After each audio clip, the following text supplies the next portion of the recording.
今年巴西世足赛的开幕赛，有一位瓜拉尼族的男孩受邀进场释放和平歌。不过随后就在很多人完全没有预期的情况之下，他突然拿出了一面标语，上面写着“划清土地界限”。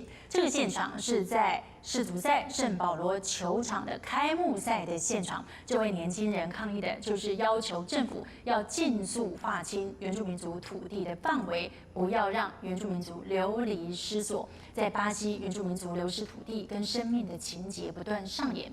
6月17号，当世足赛已经开打，瓜拉尼原住民族人还封路。其实，原住民族人从2009年就开始抗议，今年的横幅上面还写着“外来的农业杀死原住民族”，而另外一张横幅写着“对，让我们为土地跟自由而战”。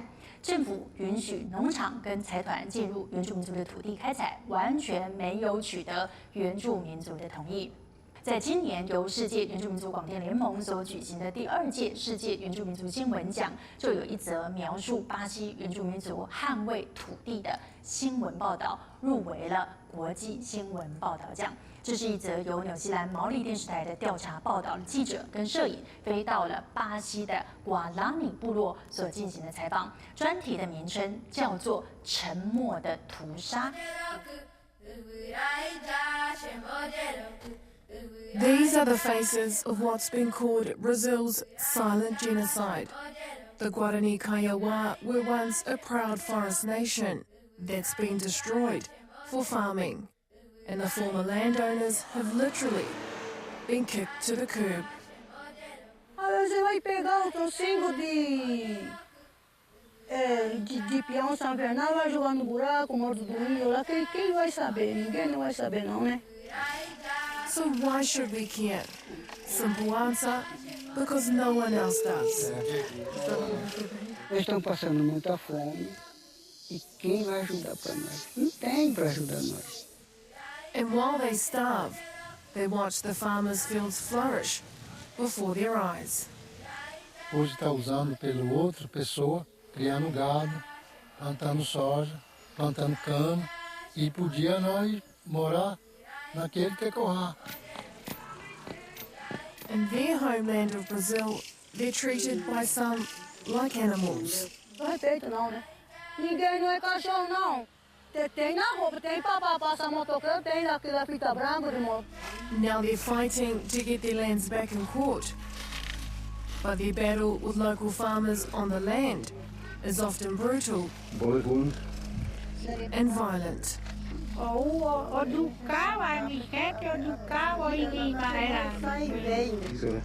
Está havendo um genocídio silencioso no Brasil. As pessoas fecham os olhos e fingem que nada está acontecendo. And it's big business that's fueling the situation. The sugarcane and the soy industry, they are really responsible for what's going on. They call Brazil the Saudi Arabia of biofuel. More than a third of the cars here are powered by ethanol, and it's virtually impossible to buy a new car here that isn't. The raw ingredients used to make biofuel are sugarcane and soy, the very crops that have taken over the ancestral lands of the Guarani Kaiowá. E não está tendo demarcação de terra para a gente, e há muito tempo luta e faça serviço e não está aparecendo. A justiça está sendo devagar para nós. Acabando se não resolver nossas terras, os índios só vai morrendo, só vai morrendo, só vai morrendo, só vai morrendo. Vai acabar de morrer e não resolve o nosso problema, os nossos casos que nós queremos para o próprio nosso filho. This is the community of Laranjeira Namberu, home to 140 dispossessed Guarani Kaiowá. Here they occupy just a few acres of the 11,000 hectares that once belonged to them. The courts have allowed them to stay here for now, but the land legally belongs to a local farmer.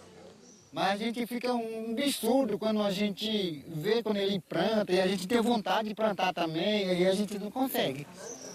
The villagers say they're not allowed to grow here. If they do, they'll be evicted. The cruel irony is that right on their doorstep, soy flourishes as far as the eye can see. E aí nós fica desesperado quando a coisa faz, porque ele vai plantar, ele vai passar veneno, ele vai prejudicar veneno nós, o bebê, pessoa mais fraca. E a situação fica difícil para nós. Here they survive on food parcels from the government that are supposed to arrive every 2 weeks.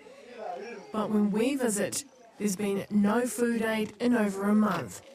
And when food does arrive, they say there's never enough. 10 quilos de arroz não é nada, que não tem o que a gente para fazer muita coisa. Então a gente, o mínimo vai uns 5, 6 dias só já acabou. Farid Mariano, the community chief, takes me for a tour of the village. Life here is very basic. There's no electricity, but they make do. And while they're grateful for what they have, what they really want is to get their land back and for the farmers to leave them alone. O Rio Grande do Sul, Brasil é nosso. E os fazendeiros, ele fica provocando os nós, cabe nossa demarcação de terra. Ele quer saber que nós, não é para nós lutar mais pela terra dele, porque o fazendeiro tem raiva de nós. And that anger has turned into violence. Farid says they've been evicted numerous times over the years, with at least 8 of their kinsmen killed at the hands of farmers and hitmen. And they want to show the world the next time it happens. Quando chega o pistoleiro, quando chega o jagunço, faz o tiroteio, faz o que quer com nós. Como a gente vai filmar que a gente não tem filmador? Nós não tem para poder uma coisa que vamos mostrar em imagem. A gente explica só no diálogo e pensa que está mentindo e a coisa é verdade. For the Guarani Kaiowá, there are 3 ways of living. Either on occupied land, in a reservation, or on the side of the road. For Damiana Cavagna, this has been home for the last 14 years. Tô vivendo aqui para ir pela terra, nós. Isso aqui é luta no nosso terroir, o nosso mesmo. Isso aqui não é de fazenda, vou de falar assim, isso aqui não é fazenda, não, era aqui é reserva do índio mesmo. Damiana lives across the highway from her tekoha or ancestral land of Apikai. Currently it's farmland and sugarcane is thriving. She and 15 other families have been waiting for the government to speed up its official land claims process and give their land back. The process was supposed to be completed years ago, and Damiana is done waiting. Estou esperando justiça. Chega a esperar justiça, mas agora eu vou esperar só dia 4 de março. Se não vem antropológico para fazer estudo aqui, vamos entrar aqui de novo, aqui no terroir. Death is something Damiana is all too familiar with. 3 of her sons have been run down and killed. She blames farmers for their deaths. E o meu ainda, a pai dele já morreu de novo, já morreu também, acidente, vigança fazendeiro, isso aí, nem motoqueiro de carro, vigança fazendeiro, né? Pra que guri morreu de lá, morreu guri aqui, né? Meu filho não é cachorro, não, igual a gente também. She says those who live here are hit by vehicles on a regular basis and that they are easy targets for those who oppose their land claims. And with her only means of transport being on foot, she's scared to go anywhere. Adorando o homem, mulher, Aí você vai pegar o trocinho de peão São Bernardo, vai jogar no buraco, morto do índio lá, quem vai saber? Ninguém não vai saber não, né? Preta do Santo. Damiana wanted to show us the resting place of her 3 sons, so we could see the reality of her struggle. They're buried on land she can't yet call her own. Até perdeu meu filho 3, minha tia também é lá também, né? Ficou triste. Mas ficar triste eu vou deixar, mamãe. Eu vou lutar, ganhar terra mesmo, um pedaço para colocar nós aqui no meu povo aqui, né? While living on the side of the road is dangerous, life for those who are forced to live in reservations isn't much safer. 12,000 Indigenous call this reservation home. We're told 3 are murdered here every week. It's so dangerous, our driver refuses to stop to let our cameras film. Não dá pra gente sair à noite, não dá pra gente passear na casa do vizinho, principalmente no escurecerzinho. É muito perigoso. Getulio Oliveira was born in this reservation and says life here used to be safe, but now it's plagued with drugs, alcohol and violence, and he has real concerns for the safety of his family. Pessoa de fora que fica na aldeia mesmo, fica aí para poder bagunçar, com facão, com machete, talvez arma branca e arma de fogo, né? Então por isso que nós, Kaiowá, tem medo. While Getulio and his family dream of their return to their tekoha, they survive here as best they can, growing what they can. Então vai 3, 4 meses, 5 meses, já acaba essa que nós tem, principalmente a comida, né? E não tem mais. E com isso nós temos que se virar e plantar de novo. De 35 anos para lá já não pega mais para trabalhar. Então com isso aquele que não trabalha passa fome. Com seu filho todo ele passa fome. O governo não mandar comida também e também não chora de fome.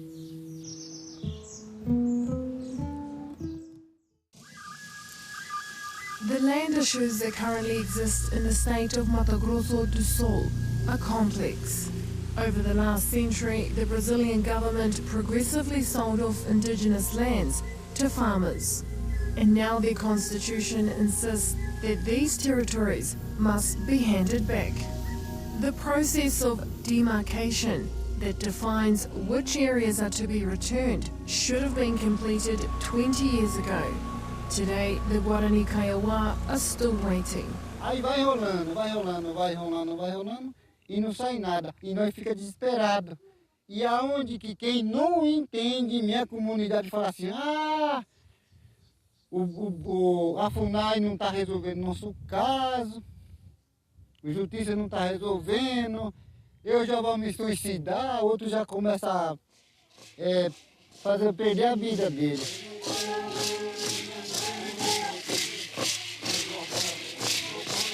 One man who's playing a crucial role in the demarcation process is Guarani anthropologist and spokesperson for the Guarani Kaiowá Council of Chiefs, Tonico Benitez. E hoje, como antropólogo, eu mesmo faço, né? Eu mesmo escrevo laudo, né? E eu mesmo escrevo e eu mesmo provo que aquela lá é terra indígena para a FUNAI, para o governo. Indigenous anthropologists are a farmer's worst nightmare because they know their history and their land and they can prove it. Tonico is such a threat to landowners. He's a marked man under police protection. Ia me matar minha filha, meu filho, para não continuar fazendo esse tipo de trabalho, né? Dá medo, né? Dá medo sim, né? Porque são capazes de eles fazerem. Não vou parar, né? Eu vou morrer lutando estou lutando por um grupo humano que está sendo dominado e está ameaçado de extinção, né? Então. He says farmers are also trying to kill off elders in the tribe in order to bring a halt to the demarcation process. A aula sempre, a pessoa idosa é importante, né? Como portadora de conhecimento tradicional. Tornico offers to take us inside one of the conflict zones, where just weeks before our visit, a tribesman was reportedly gunned down in a terror raid. Because of the death threats Tornico has faced, we need a police and military escort to take us to the village of Pilito Kue. The village made world news last year when reports wrongly surfaced claiming the village would commit mass suicide if their land was not returned. Despite the claims, the situation here between farmers and the village is hostile.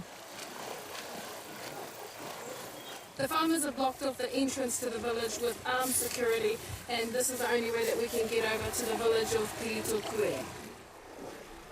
The river crossing in itself poses no real danger to the villagers, but if attacked, there's no quick escape. And there's still a bit of a hike before we reach the village. We arrive to find a camp of resilient but worn Guarani Kaiowā.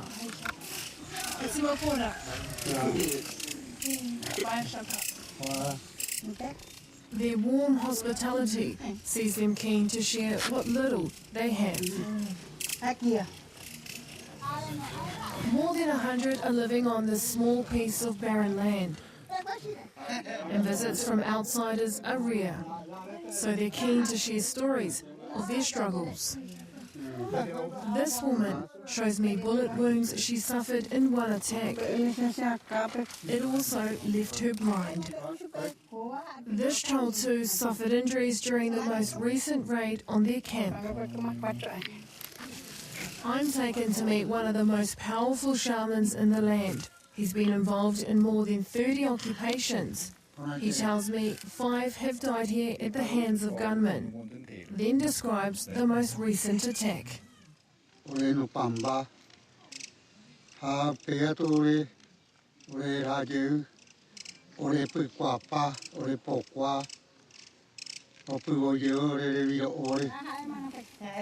villagers are keen to hear any news Tornico has about their land claim. They're battling 46 different farmers, but are encouraged by a recent court decision that's allowed them to stay put on this small, dusty patch.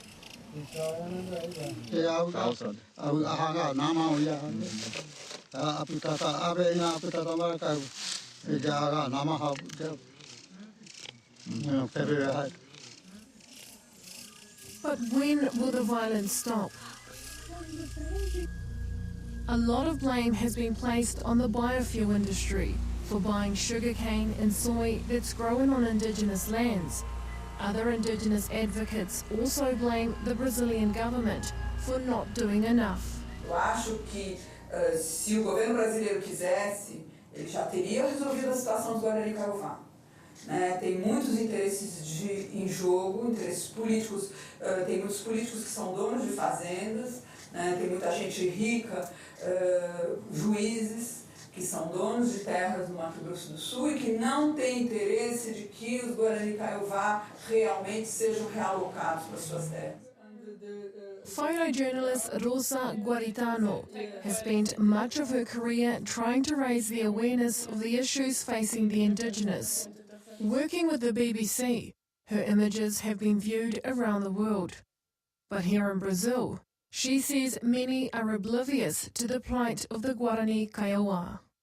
As pessoas ficam muito surpresas porque não têm ideia de que o povo Guarani Kaiowá está passando por essa situação de penúria que eles estão aqui no Brasil. É uma situação assim que os brasileiros não conhecem muito bem, né? Então, assim, existe uma falta de informação muito grande. Eu acho que mostrando, as pessoas vão tomando consciência e, de certa forma, vão fazendo pressão, né, para ajudar a mudar essa situação. Awareness is growing, and pressure from NGOs and social media has seen some biofuel companies like Raisin, a subsidiary of Shell, agree to stop buying sugarcane from Indigenous lands. Other multinationals, however, are resisting change. It's still not illegal for the farmers to be inside indigenous territories. So, for example, Bunge is saying, when we know for sure that this area is indigenous, with no more litigation, then we agree with you to withdraw, but not before. Journalist Verena Glass has been reporting on Indigenous issues for the last decade. She says there's also been a change in attitude from police who've been accused of doing nothing about crimes committed against the Indigenous. One of the chiefs were killed. It was really brutal. And as far as we know, kind of more than 20 farmers were involved in this killing, right? And for the first time, the police really investigated the case, and 18 farmers were kind of prosecuted and arrested in July 2012, which is really important for this struggle. While news of change brings some comfort for those on the front line of the struggle, they know there's more pain to endure before things truly get better. A minha esperança, nós recuperar o que nós perdemos. A minha esperança, devolver o que tivemos foi destruído. Se tomara nós conseguir, tomara Deus ajuda nós, através de vocês, divulgar a matéria, a nosso sofrimento. Porque nós não queremos sofrer mais. Nós queremos felicidade, nós queremos tranquilidade. Isso tem que parar, a justiça tem que ver a nossa situação. Eu peço favor para você.